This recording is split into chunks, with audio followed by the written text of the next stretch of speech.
Assalamualaikum warahmatullahi wabarakatuh.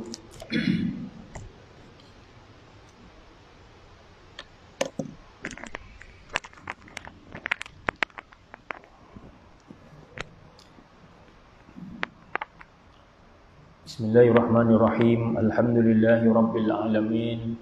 Nahmaduhu wa nasta'inuhu wa nastaghfiruh. Wa na'udzu billahi min syururi anfusina wa min sayyiati a'malina. Faman yahdihillahu fala mudilla lahu wa man yudlil fala hadiya lahu. Asyhadu an la ilaha illallah wahdahu la syarika lahu wa asyhadu anna Muhammadan abduhu wa rasuluh. Allahumma salli wa sallim wa barik ala sayyidina Muhammad an-nabiyil ummi wa ala alihi wa sahbihi ajma'in. Rabbi shrah li sadri wa yassir li amri wahlul 'uqdatam min lisani yafqahu qawli. Ya Rabbi salli ala an-nabiy musallima wa amidana min nurihi ya nur. Ya Rabbi salli ala an-nabiy musallima waj'al lana at-taufiq dauman sahibah.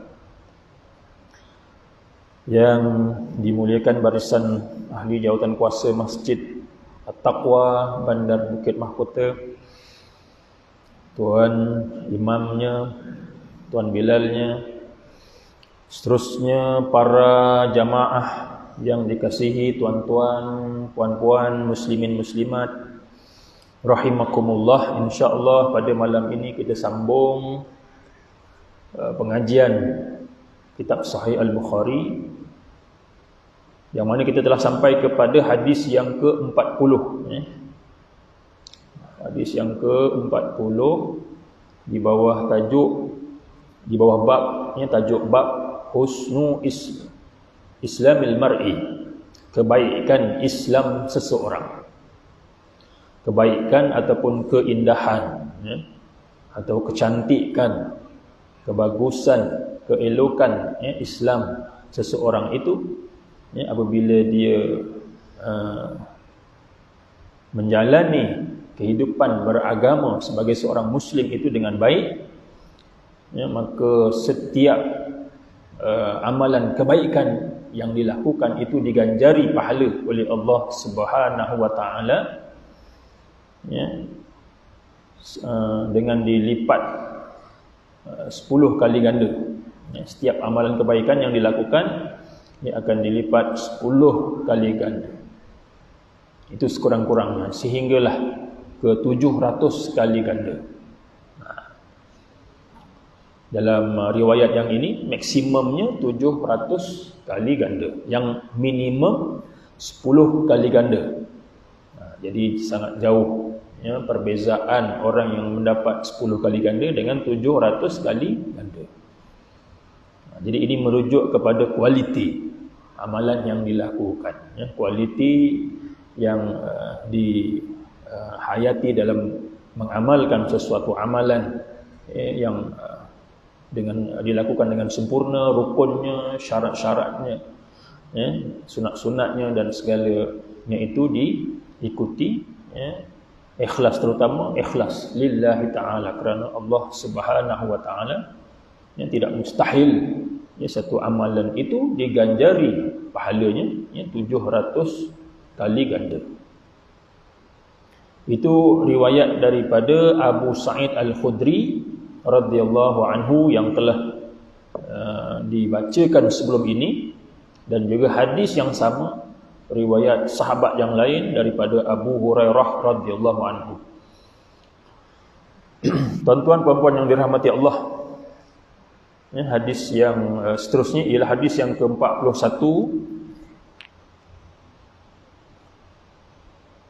melalui sanad yang bersambung melalui syekh-syekh kami sehingga kepada Imam Al-Bukhari rahimahullahu ta'ala wa radhiya anhu wa nafa'ana bi ulumihi fid darain.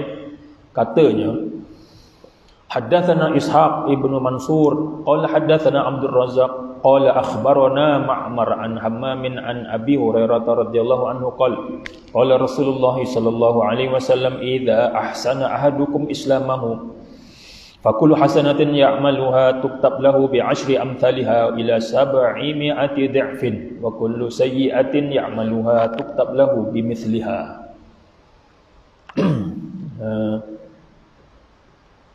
Rantaian sanad itu mungkin tidak perlu diterjemahkan.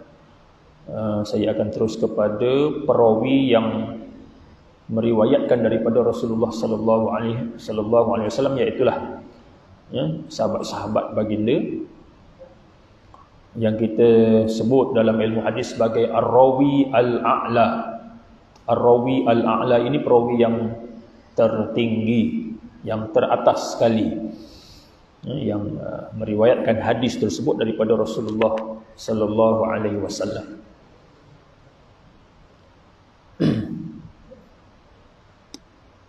Daripada Abu Hurairah radhiyallahu anhu, katanya Rasulullah sallallahu alaihi wasallam telah bersabda, jika Islam seseorang itu menjadi baik, menjadi baik, dia melakukannya dengan sebaik-baiknya,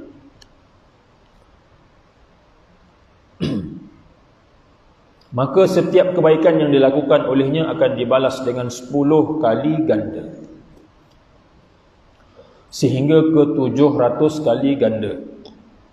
Dan setiap keburukan yang dilakukan olehnya akan dibalas sama sepertinya. Jadi hadis yang diriwayatkan oleh Abu Hurairah radhiyallahu anhu ini sama maknanya dengan hadis yang telah diriwayatkan sebelum ini oleh sahabat Nabi yang lain bernama Abu Sa'id Al-Khudri. Ini nama-nama sahabat Nabi yang antara yang paling banyak meriwayatkan hadis daripada baginda. Ini ada 7 orang. Ada 7 orang yang paling banyak meriwayatkan hadis. Yang paling banyak Abu Hurairah. Abu Hurairah radhiyallahu anhu, begitu juga Abu Sa'id Al-Khudri. Selain Abdullah bin Abbas, Abdullah bin Umar, Aisyah radhiyallahu anhum ajma'in. Jadi hadis yang lebih kurang sama dengan hadis yang sebelumnya, cuma tidak ada penambahan seperti mana yang terdapat dalam hadis yang sebelumnya. Sebelumnya ada tambahan. Tambahan maknanya satu kali dia melakukan keburukan, kejahatan itu, Allah Ta'ala akan berikan satu dosa, dituliskan satu dosa untuknya sahaja, tidak digandakan. Ini kemurahan, kasih sayang Allah Subhanahu Wa Ta'ala, maka tidak digandakan, hanya dapat satu dosa sahaja. Namun jika Allah Ta'ala kehendaki, jika sekiranya dia memohon ampun, bertaubat dengan bersungguh-sungguh kepada Allah Subhanahu Wa Ta'ala, maka Allah Ta'ala mampu untuk menghapuskannya. Kesalahan yang dilakukan itu Allah Ta'ala boleh hapuskan, boleh diampunkan, dimaafkan oleh Allah Subhanahu Wa Ta'ala. Manakala kebaikan-kebaikannya itu kekal, tidak dihapuskan. Walaupun dia melakukan keburukan, kejahatan, jadi kebaikannya itu kekal.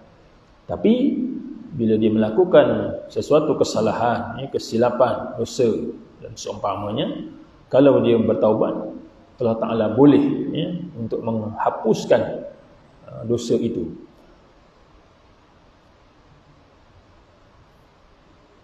Jadi hadis ini cukup besar, artinya bagi seorang yang mengaku sebagai Muslim, dia mesti merasa bahawa Allah Subhanahu Wa Ta'ala itu Maha Pemurah, Maha Pengasih dan Maha Penyayang kepada hamba-hambanya. Jadi menambahkan lagi keinginan, semangat untuk dia beramal ibadah. Kerana jika dia melakukan suatu amalan soleh, kebaikan itu diganjari pahala sehingga 10 kali ganda, dan mungkin lebih daripada itu, sehingga ke 100 kali ganda. Ikut kualiti lah. Maknanya kalau solat contohnya, orang yang bersolat ini boleh jadi dia dapat penuh, pahala penuh 100%. Dapat satu, kalau 10 tu dapat 10/10. 10/10. Kalau kurang dia punya kualiti dia dapat 9/10. Kurang lagi dia dapat 8/10. Kurang lagi dapat 5/10. Kurang lagi sampai jadi 1/10 pun ada. Yang dikhawatiri 0/10, tak dapat apa-apa. Ini kena hati-hati. Kita nak melakukan amal ibadah ni biar dengan ilmu, supaya amal ibadahnya itu sah, diterima oleh Allah Subhanahu Wa Taala. Takut-takut kita hanya dapat telur 0/10. Kita nak 10/10. Seterusnya Imam Al-Bukhari menyebut bab ahabbuddin ilallahi adwamuhu. Bab tentang sebaik-baik ibadah, sebaik-baik agama di sisi Allah ialah yang berterusan, yang dilakukan secara istiqamah walaupun sedikit. Dilakukan amalan tersebut sedikit, tetapi jika dia istiqamah sehingga meninggal dunia, istiqamah sampai meninggal dunia, sampai mati dia lakukan perkara tersebut dengan istiqamah berterusan walaupun sedikit, maka itulah amalan ibadah yang disukai oleh Allah Subhanahu Wa Taala.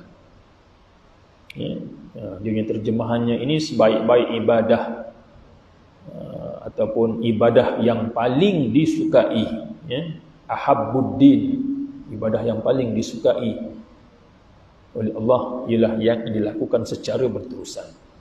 Bihi qala hadatsana Muhammad ibn al-Musanna hadatsana Yahya an Hisham qala akhbarani abi an Aisyah radhiyallahu anha anna Nabiy sallallahu alaihi wasallam dakhala 'alaiha wa 'indaha imra'atun qala man hadhihi qalat fulanah tadhkuru min salatiha qala mah 'alaikum bima tutiqun fa wallahi la yamallu Allahu hatta tamallu wa kana ahabbad dini ilaihi ma dama 'alaihi sahibuh. Daripada Aisyah radhiyallahu anha. Aisyah ni juga termasuk 7 sahabat yang banyak meriwayatkan hadis tadi. Dia seorang saja yang wanita, yang lain semua lelaki. Yang lain semua lelaki. Ini menunjukkan bahawa sejak awal Islam itu muncul, dia tidak mendiskriminasikan wanita. Jadi wanita ni pun dia boleh menjadi alim, alimah, boleh menjadi maknanya dikira dalam kalangan ulama juga. Jadi beliau meriwayatkan, dan beliau ini adalah ummahat min ummahatil mukminin, isteri baginda Rasulullah sallallahu alaihi wasallam. Dan hadis yang diceritakan oleh beliau ini bermaksud, beliau bertanya siapakah bahawa Nabi SAW telah masuk menemuinya, dan ketika itu ada seorang perempuan bersamanya. Kebetulan pada masa itu ada seorang perempuan bersama dengan Aisyah radhiyallahu anhumah. Tak disebutlah nama perempuan tersebut. Mungkin sebagai tetamu ada hajat datang bertemu. Maka Rasulullah sallallahu alaihi wasallam bertanya siapakah perempuan ini? Maka berkata Aisyah, si fulan, fulanah. Fulan ini ialah sebutan bagi nama yang disembunyikan, disamarkan, tidak dinyatakan secara jelas dalam riwayat. Ataupun kita nak bagi contoh pun boleh. Untuk bagi contoh disebut fulan. Dan dijadikan bahasa Melayu jadi Polan. Huruf P, Polan. Asalnya fulan bahasa Arab. Si Polan maknanya seseorang lah yang tertentu. Ini asalnya bahasa Arab. Jadi dia adalah kata ganti nama untuk menunjukkan seseorang yang tertentu, dan namanya disamarkan. Tapi sebenarnya diketahuilah namanya, kalau diselidiki riwayat yang lain mungkin ada disebutkan namanya. Imam Ibn Hajar dia banyak melakukan penyelidikan hadis-hadis Sahih Al-Bukhari. Jika ada nama-nama yang tidak jelas, maka dia akan cari riwayat lain, kemungkinan ada dinyatakan nama orang yang tidak disebutkan namanya itu. Kenapa tak disebutkan? Menunjukkan bahawa dalam meriwayatkan sesuatu berita, sesuatu khabar ini, seboleh-bolehnya kita kalau berkait dengan keaiban, tentang kelemahan seseorang, kekurangan diri dia, maka kita kena tutup aib dia. Ceritanya boleh diceritakan, tapi namanya jangan disebut. Namanya jangan disebut itu. Dia punya apa sebab kenapa disembunyikan. Tak disebutkan namanya. Hanya disebutkan ceritanya. Sebab yang ada pengajaran ceritanya itu. Dengan cerita itu kita dapat pengajaran. Tak perlu kita nak tahu siapa. Sekiranya dia berkait dengan perkara yang mengaibkan atau menunjukkan kekurangan dirinya. Tapi kalau perkara yang menunjukkan kebagusan, kehebatan seseorang, itu disebut namanya, disebutnya dalam riwayat namanya akan dinyatakan sekian-sekian. Jadi wanita ini dia bersama dengan Aisyah, namun baginda Rasulullah sallallahu alaihi wasallam tidak mengenal beliau. Lalu ditanya siapakah perempuan ini, maka Aisyah jawab si fulanah. Si fulanah. Maknanya adalah namanya, bukan namanya fulanah, maknanya ada nama yang khusus.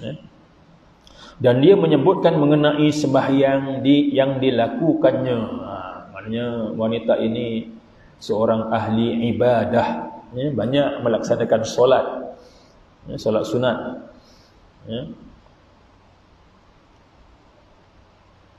Sehingga tidak putus-putus dia melaksanakan solat. Jadi disebutkan hal itu kepada Rasulullah sallallahu alaihi wasallam. Maka berkata Rasulullah bila mendengar tentang hal wanita tersebut, maka kata Rasulullah, mah alaikum, apa ni? Apa ni? Maknanya Rasulullah tidak setuju bila kata mah ni. Ada yang mengatakan asalnya ma hadza, apa ini? Apa ni? Jadi diringkaskan mah alaikum. Hendaklah kamu sekalian lakukan apa yang ditentukan kepada kamu secara yang termampu oleh kamu. Maknanya apa yang dilakukan oleh wanita itu luar daripada kebiasaan. Luar daripada kebiasaan orang lain. Maknanya banyak sangat dia bersembahyang ni, sehingga Rasulullah khawatir bahawa dia nanti akan merasa susah disebabkan amal ibadahnya itu. Mungkin ketika semangat itu okey, kalau semangat datang tu okey, tapi kadang manusia dia akan datang rasa malas, rasa mungkin lemah, rasa sakit-sakit dan seumpamanya. Jadi menyebabkan dia tidak dapat untuk melaksanakan seperti biasa sebab terlalu banyak. Jadi Nabi memberi nasihat, lakukanlah, hendaklah kamu sekalian melakukan apa yang ditentukan kepada kamu secara yang termampu oleh kamu. Secara yang termampu. Jadi kalau tak mampu, tak perlu lakukan. Jadi ini dia punya bobit, dia punya sempadan dia, garis panduan dia, iaitu apa yang dia mampu untuk dilakukan. Jadi bermakna apa yang dilakukan oleh wanita itu adalah perkara yang sebenarnya di luar kemampuan dia. Walaupun semangat ini dia memang boleh buat lebih daripada yang biasa. Macam kita kalau dekat sini buat solat-solat sunat ni sikit. Tapi bila pergi ke Makkah, Madinah buat umrah, semangat dia lain. Rasa semangat sungguh nak beramal ibadah tu. Tapi kat sana baguslah. Tapi nak kata amalan secara istiqamah tu, dilakukan secara istiqamah. Jadi dia perlu melakukan sesuatu amalan itu mengikut kemampuan dia. Jadi kemampuan setiap orang ini berlainan. Ya, kemampuan setiap orang berbeza antara satu dengan yang lain. Sebab itu pintu-pintu kebaikan ini banyak. Ya, pintu-pintu amal ibadah ini banyak. Ya, dia bukannya satu. Jadi Allah Ta'ala telah menyediakan. Ya, ada orang dia boleh bersolat. Ya, dia fokus solat. Ada orang dia fokus dengan puasa. Setengah orang yang mungkin dia tak mampu nak berpuasa, ya, dengan puasa-puasa sunat yang banyak ni, dia tak mampu, tapi dia mampu untuk bersedekah, ya, melakukan sedekah. Itu juga di antara pintu-pintu untuk masuk ke dalam syurga. Ataupun ya, dia membaca Al-Quran, ya, kemampuan dia untuk membaca Al-Quran.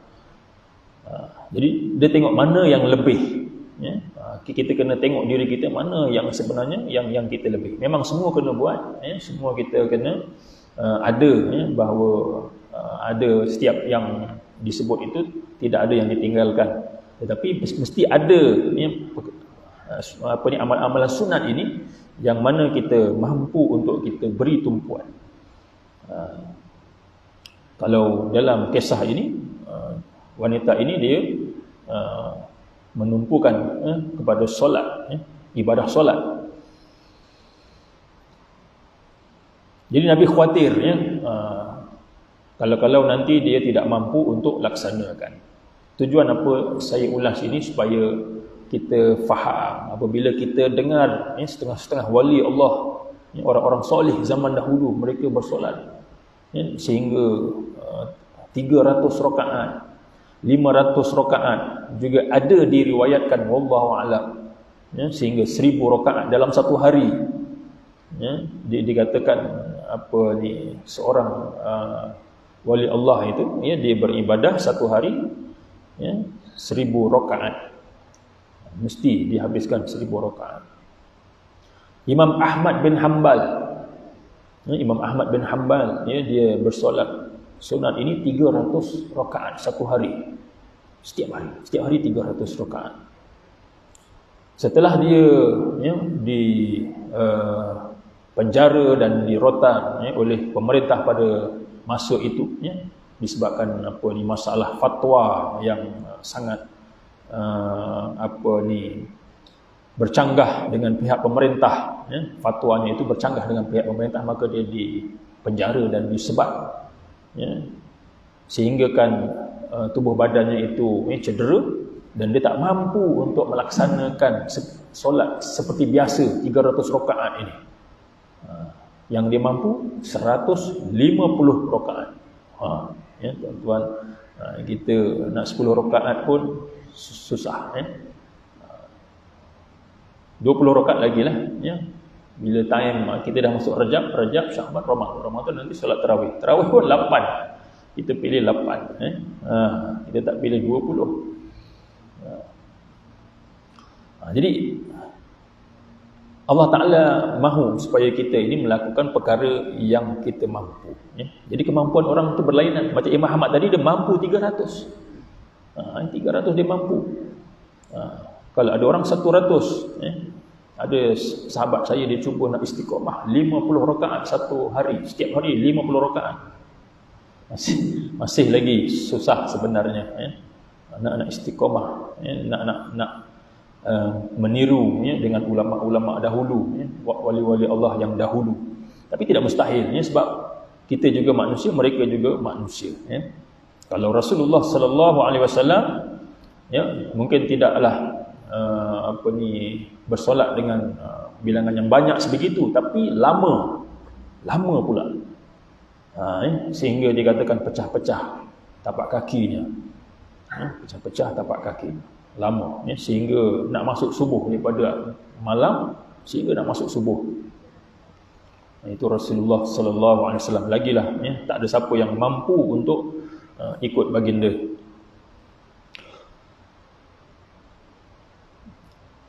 Jadi kata Rasulullah, demi Allah, demi Allah, bahawasanya Allah tidak akan jemu sehinggalah kamu jemu melakukannya.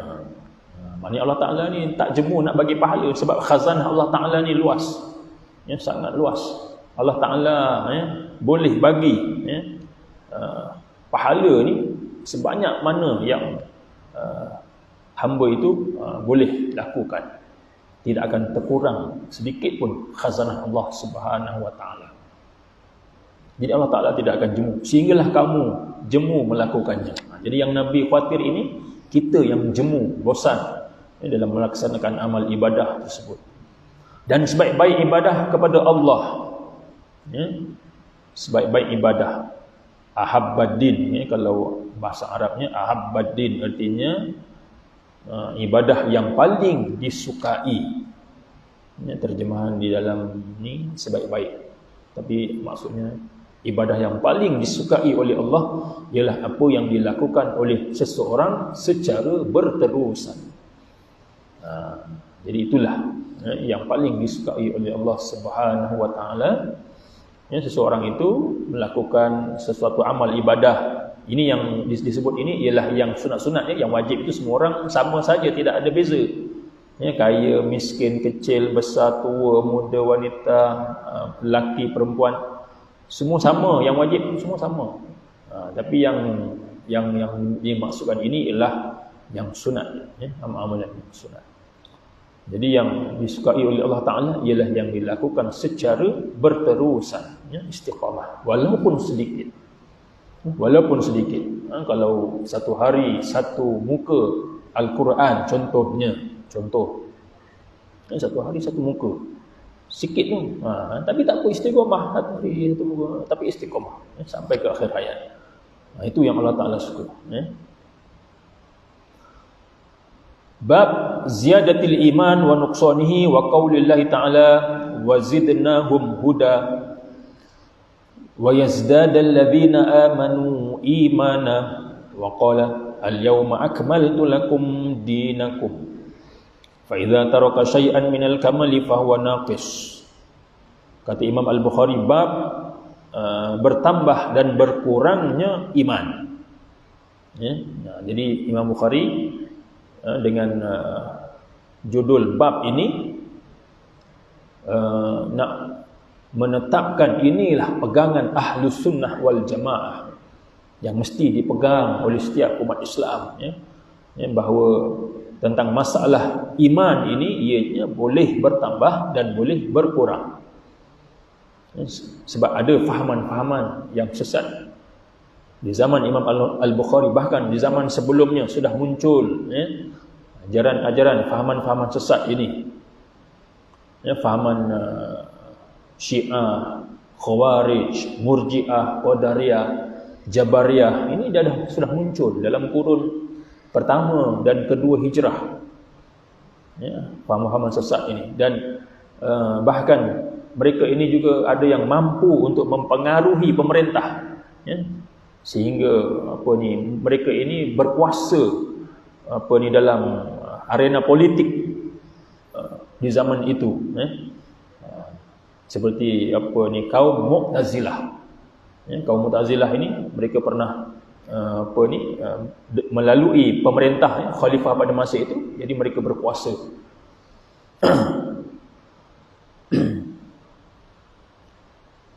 Jadi tidak mustahil ajaran-ajaran sesat ini, sekiranya mereka berusaha, mereka akan berjaya, Tapi tidak akan lama lah, sebab pasti yang batil itu akan jatuh, yang hak pasti akan naik. Jadi antara akidah Ahlussunnah wal Jamaah meyakini bahawa iman itu boleh bertambah dan berkurang. Sebab ada fahaman yang mengatakan iman itu tidak bertambah dan tidak berkurang. Seperti fahaman Murji'ah. Fahaman Murji'ah yang mengatakan bahawa iman itu dengan hati saja cukup. Iman itu dengan hati sahaja, tak perlu kepada amal ibadah dengan tubuh badan, tak perlu. Jadi dengan iman itu akan selamat di akhirat nanti. Ini sama macam Kristian, sama macam Kristian, dengan dia meyakini akidah dia tu, maka dia akan selamat. Dia akan selamat di akhirat nanti. Dia meyakini Jesus itu, maka dia akan selamat di akhirat nanti. Cukup. Walaupun dalam hidupnya itu dia melakukan dosa, maksiat, kemungkaran dan seumpamanya, ya. Walaupun dia boleh bertaubat, dia juga ada taubat, ya. Dia punya sesi confession, pengakuan dengan padri, ya, dia mengaku dosa-dosa yang dilakukan dan membayar sekian-sekian bayaran, ya, denda, maka bersih daripada dosa. Itu, ya. Asalkan dipegang dengan agama Kristian itu, maka dia akan selamat dekat akhirat, ya, sebab dia dah dikira beriman. Ini Murji'ah seperti itu, Murji'ah, ya. Jadi ini fahaman sesat, ya. Jadi golongan Murji'ah ni dia kata iman itu tidak akan bertambah dan berkurang, ya. Kalau dia melakukan dosa, maksiat, tidak akan berkurang imannya, sama saja, imannya sama saja, ya. Dia akan selamat, ya, sekiranya dia bertaubat, dia akan selamat di akhirat. Jadi itu adalah fahaman-fahaman yang menyimpang daripada ahli sunnah wal jamaah. Dan Imam Bukhari membawakan dalilnya, yaitu firman Allah yang bermaksud, ya, wazidnahum huda, dan kami tambahkan kepada mereka petunjuk. Jadi ayat-ayat Al-Quran, ya, dalam Al-Quran itu sendiri, ya, banyak ayat-ayat yang menunjukkan bahawa iman ini boleh bertambah dan berkurang, ya. Dan ayat yang lain, wa yazdadal ladzina amanu imana, dan orang-orang yang beriman bertambah iman mereka. Ini dalil, ya, bahawa iman itu boleh bertambah. Wa qala al-yawma akmaltu lakum dinakum, ya, pada hari ini aku telah sempurnakan untuk kamu agama kamu. Jadi agama itu telah disempurnakan oleh Allah Subhanahu wa taala, ya. Apabila turunnya ayat ini, ya, telah sempurnalah agama Islam, ya. Telah sempurnalah, ya, wahyu Al-Quran itu diturunkan kepada Nabi Muhammad sallallahu alaihi wasallam. Jadi bermakna bila sempurna mesti ada kurang, ya, bila dia dah sempurna mesti ada kekurangan bagi orang yang melaksanakan, yang orang Muslim itu, ya, dalam melaksanakan agama itu, ya, mesti ada kekurangan. Sekiranya dia melakukan perkara-perkara yang menyebabkan kurangnya agama, amalan agamanya, jadi kurang. Sekiranya dia meninggalkan sesuatu kesempurnaan, maka imannya berkurangan, itu maksudnya. Kata Imam Bukhari, sekiranya dia meninggalkan sesuatu kesempurnaan, maka imannya berkurangan, sebab agama itu telah sempurna. Jadi bila dia meninggalkan sesuatu amalan, jadi berkurangan, ya. Meninggalkan solat, kurang dia punya iman dia. Dia meninggalkan puasa, kurang iman dia, ya. Dia melakukan kejahatan, ya, mengumpat, ya, dan seumpamanya, dia melakukan rasuah, jadi imannya berkurang. Sebab agama dah sempurna, ya, agama dah sempurna. Jadi kalau dia laksanakan dengan sebaik-baiknya, ya, dengan sempurna, maka imannya bertambah. Tapi kalau dia mengurangkan amalan-amalan yang telah diperintahkan tadi, ya, ataupun dia melanggar larangan-larangan yang telah, ya, ditetapkan oleh Allah, ya, dilanggarnya, maka imannya akan berkurangan. Jadi ini baru bahagian judul, bahagian tajuk bab yang disebut oleh Imam Al-Bukhari bahawa iman itu boleh bertambah dan juga berkurang. Dan ini memang jelas, ya.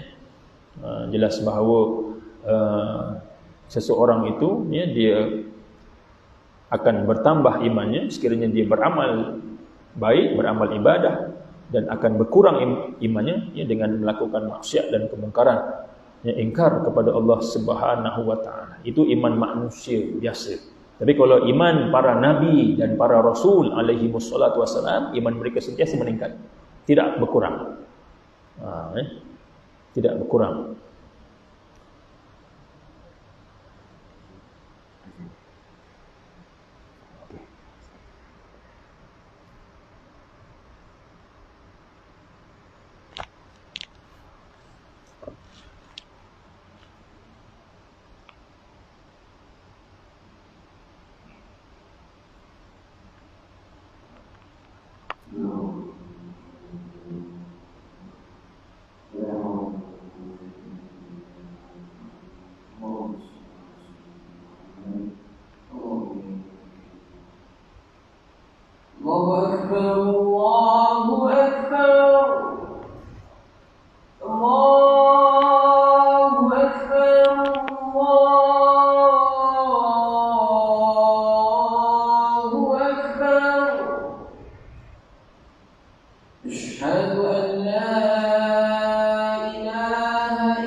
وبه قال حدثنا مسلم ابن إبراهيم قال حدثنا هشام قال حدثنا قتادة عن أنس عن النبي صلى الله عليه وسلم قال يخرج من النار من قال لا إله إلا الله وفي قلبه وزن شعيرة من خير ويخرج من النار من قال لا إله إلا الله وفي قلبه وزن برة من خير ويخرج من النار من قال لا إله إلا الله وفي قلبه وزن ذرة من خير.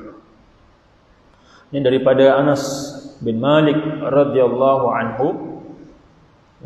Anas ni kalau tak silap juga termasuk 7 sahabat Nabi yang banyak meriwayatkan hadis. Beliau meriwayatkan daripada Nabi sallallahu alaihi wasallam, sabda baginda,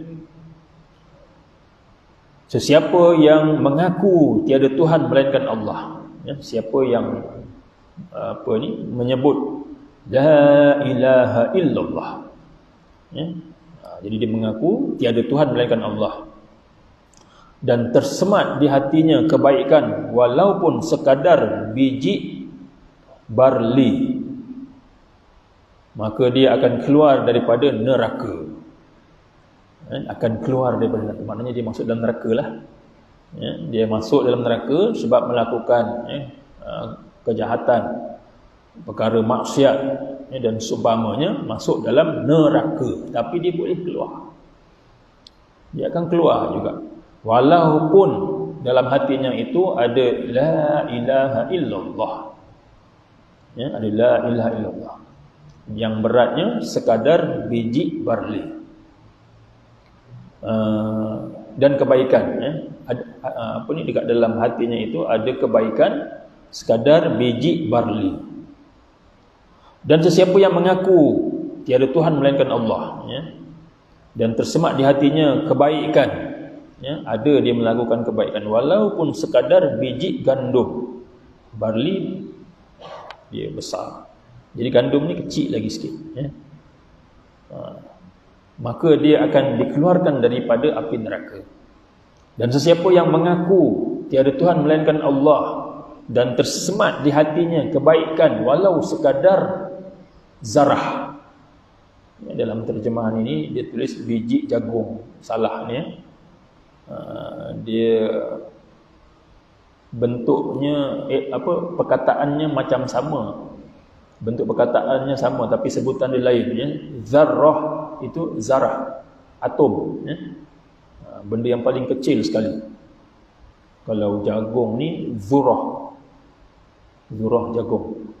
Sepatutnya dia lagi kecil lah, sebab tadi biji barli gandum dia kecil lagi, kalau jagung besar pula. Jadi terjemahan yang ini salah, kalau ada yang itu betulkanlah. Sekadar zarah. Ini lebih kecil lagi daripada biji gandum tadi. Ini dalam hatinya itu ada iman walaupun seberat zarah, maka dia akan keluar daripada neraka. Ini adalah orang yang terakhir lah ni. Orang yang terakhir keluar daripada neraka. Dan selepas tu dah tak keluar dah. Memang dah tak ada dah orang yang ada iman ini dalam hatinya. Semuanya kafir, mensyirikkan Allah Subhanahu wa taala. Jadi nak kata bahawa inilah dalil bahawa iman itu boleh bertambah dan juga boleh berkurang. Walaupun dia dah masuk ke dalam neraka, tapi imannya itu masih ada.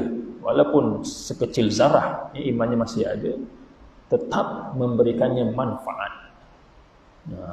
Memberikannya manfaat. Jadi jangan kita bercita-cita untuk masuk ke dalam neraka, sebab nanti boleh keluar tak. Dia punya azabnya sangat pedih, sangat dahsyat, dan juga tempohnya sangat lama. Kita tak tahu selama mana orang yang dimasukkan dalam neraka ini yang akan baru dikeluarkan daripadanya. Tak tahu berapa lama, puluhan ribu tahun, wallahu a'lam.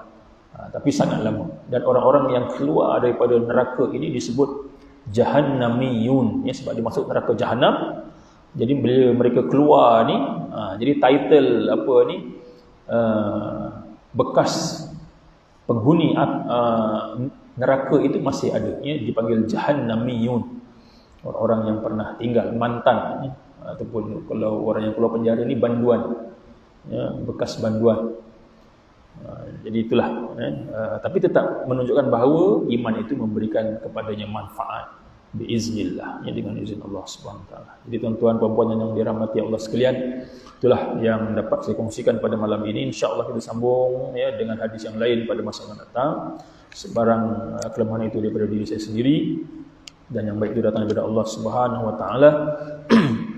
Wa aqulu qawli hadza wa astaghfirullah li wa lakum. Wabillahi taufiq wal hidayah.